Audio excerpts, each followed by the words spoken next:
All right, welcome back to a brand new video of the Targeted Individual Program, Targeted Individual Experience.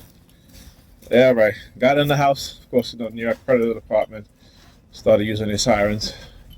Again, when I started, then they were sending me subliminal message about, if I stay, again, using the sirens, right? Like whenever I'm walking towards the door.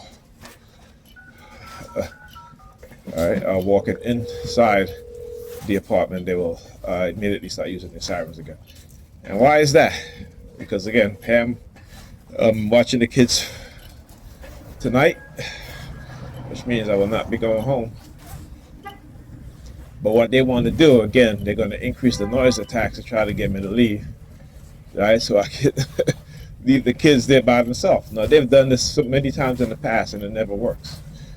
But, it is their belief that if they do this to me every single day, if I'm being heavy on remote monitored, sometimes in subtle ways, a lot of times in extreme ways, that eventually my mind is going to succumb to the torture in which they're doing to me. All right? Regardless of whether my mind succumbs to it or not, it is still torture. Understand that. Know what torture is. All right? Not what they define it to be, because we know and we've seen that they have redefined what torture is. They've done it. Why? To allow them to engage in torture and not be held accountable, and to justify it as being legal. Dang. All right, understand that. When I talk about the corrupt system, Bob Marley says you can't expect a justice in a system that is run by criminals. All right, so you cannot expect justice in a system that is built on injustice. All right, but we as black people and the Negropeans, the dams, believe that they can get justice. Right? It is all an illusion. Right? It is all an illusion. So I will be spending the night. And then coincidentally today, both Ethan and Alyssa got to school on time. All right, so she wasn't missing that flight. So again, it just goes to show when it's about her job, she can get up early and get the kids out of the house on time, as opposed to, doing it for the kids' sake, and because she loved her kids, and because, she wanted them to have, I won't even say she wanted, a somewhat education in what it is that they do. Okay? You're saying weaponization of black women, Negropean women, I should say, against their children. Because if you can get up, because to get on the flight, because you got to go to another state for work, but you don't want to get up to make sure that your children get to school on time. All right, what does that tell you? And again, a lot of them don't even understand how it is that they're being weaponized. All right? A lot of them don't even care to understand. They don't care to know. And to realize what is happening. Because they themselves are being manipulated. They themselves have been victims of cognitive warfare and neurocognitive warfare, just as black men have been for decades, right? But now for them, within the past decade and a half, I was saying, I should say the past 2 decades and a half, there's been a more concentrated form of these cognitive warfare attacks on our women, because the men has gotten a lot smarter. Okay, you look at the 80s and the 90s, it's primarily war on black men in particular, mass incarceration, right? The music being weaponized. And now you see it's the woman's turn. You look at these female rap artists, hip hop artists, you know, it is, they're worse than the men. They are worse than the men. They used to talk about, you know, black men sexualizing black women in rap videos, hip hop videos. Now the women are doing it to themselves and each other, right? And not only that, but they're promoting, you know, the whole lesbian, bisexual agenda. You know, how many of these women you hear rapping about, you know, having sex with their man and another chick? Talking about other women eating them out, right? You know what I'm saying? Talking about being ran through by multiple men, like they want to be porn stars, right? That's the degradation of the minds of the Nigerian women, right? They'll stand for nothing except for debauchery. And when I say debauchery, I don't mean the fact that because they're bisexual or lesbian. What I mean is that what they are pushing as a norm is not a norm, right? Because they're trying to make it a norm. Like I said, the biggest, two of the biggest group of women who for the past 2.5 decades, they have engaged in the manipulation of the sexual confusion is Hispanic women and then black women.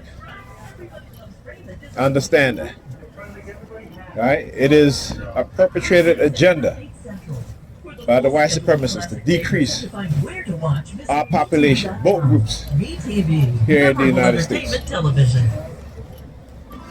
But many of us don't want to think about it, particularly our women, particularly when they're young, because they think it's cool, right? Because they think it's cool. They want to believe. Near part of the department, you know, the dude was making a hand signal. Look at them passing by now. Look. Right. So again, when you hear them make the claim of being non-binary, and again, when you create a masculine mindset, not so much in here's the thing, in the Hispanic community, the women don't have the masculine mindset as the Nigerians do, Nigerian females do. Right? But they're still getting them to do what? Become sexually confused. But they still remain in that feminine role. Right? But when it comes to our women, the Nigerian women amongst us, amongst black women, you know, they are pushing that masculine role, right? And like I said, many of these people have written books in the past about black women and who they believe black women are, right? Just as in the book of Adam and Eve, particularly there's two books, book 1 and 2. Right, and in book 2 of the story of Adam and Eve, in which again chronicles Adam and Eve's lives during the time they were created in the so-called garden, and when they were kicked out of the garden by God, right, for listening to the so-called beast, right? The beast they represented as what they call a negress, a black woman, right? And this is, if you go and read the Tempter of Eve, which is a book written in the mid 1800s, you will understand, right? And so in the book of Adam and Eve, book 1 and 2, in book 2, when God asked Satan to reveal his true nature, what he really looked like, right? Satan, when revealing his true form, was a black woman, right? See, when they hide these things from us, that tells us and shows us what they really think about us, you get a whole different perspective on their psychology, right? Just as how you have the European Jews who, in their interpretation of the Old Testament, they created this fictitious tale about the curse of Ham, right? And how Noah cursed Ham, and of course Ham was black, right? So imagine, in your Bible, Noah had 3 sons. One was black, one was Asian, all right? I wouldn't even say Semitic. One was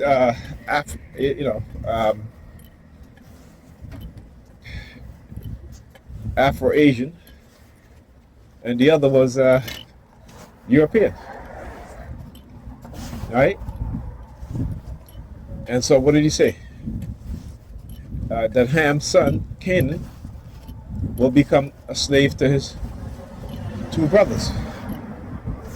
Right? But okay, so if that's the, again, we gotta look at this, right? And when you go look at the old maps of what they call the land of Canaan, that would be Egypt or Kemet.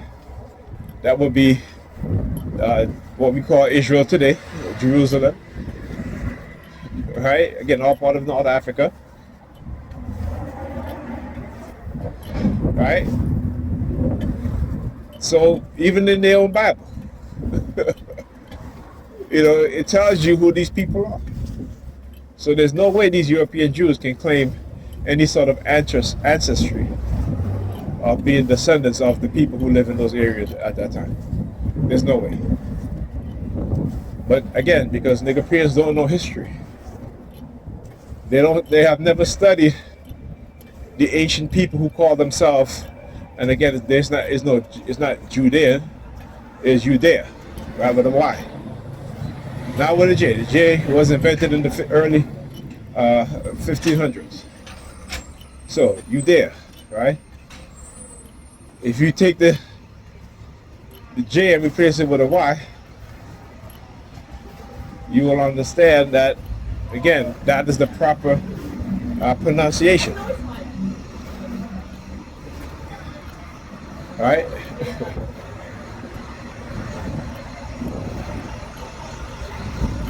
So yeah, the lies we've been taught, particularly against black people, and other groups have been taught that lie as well. And so this is why we as black people have been displaced in terms of our place in history. But it is our ancestors, the first human beings, were black. And everybody else came from the black man and the black woman. And that's not some fictitious thing I'm saying. That is the truth. That is scientifically proven. That is proven even in your so-called Bible. Even though it is a work of fiction, mythology, that includes some historical region, right? And some, I wouldn't even say historical accuracy, but in terms of, yes, there was Cyrus the King, Cyrus the Great, right? There's a pharaoh, right? But which pharaoh? See, they tell you Pharaoh Ramses. But if you go and you look at the Egyptian kings list, you'll see that there were multiple Ramses. So which one? All right, and when you line up the Bible chronology written by Dr. Yosef Ben Jacquemin, and then you look at the historical chronology of the kingdoms or the nations at that time, it doesn't add up. There is no connection, right? And the Bible tells you that the pyramids was made of what? Straw and mud to create bricks. When we can go and we can see that the pyramids were not created using straw and mud to form bricks, but was what? But was precisely engineered, right? Stones, blocks of stones, weighing at times the heaviest 20 tons. Okay? I mean, imagine a pyramid built of straw and mud. It wouldn't even last. Now imagine pyramids built with precisionally cut stones that are 20 tons each. All right? Imagine that. So when you look at the reality, how you looking back? Again, always looking back. Look at the dude. You see again, wearing his pants below his ass. Look, at the second dude, the first one they're doing on the bus. See? You see that? I'm telling you, the dysfunction of these of my brothers who don't even understand how their minds are being manipulated, right? Who have no clue, no idea of what is happening, what is being done to them. Like I said, you can't blame them. You know, some of our minds are too far gone to even realize what has taken place. All right, talk to you guys in this video.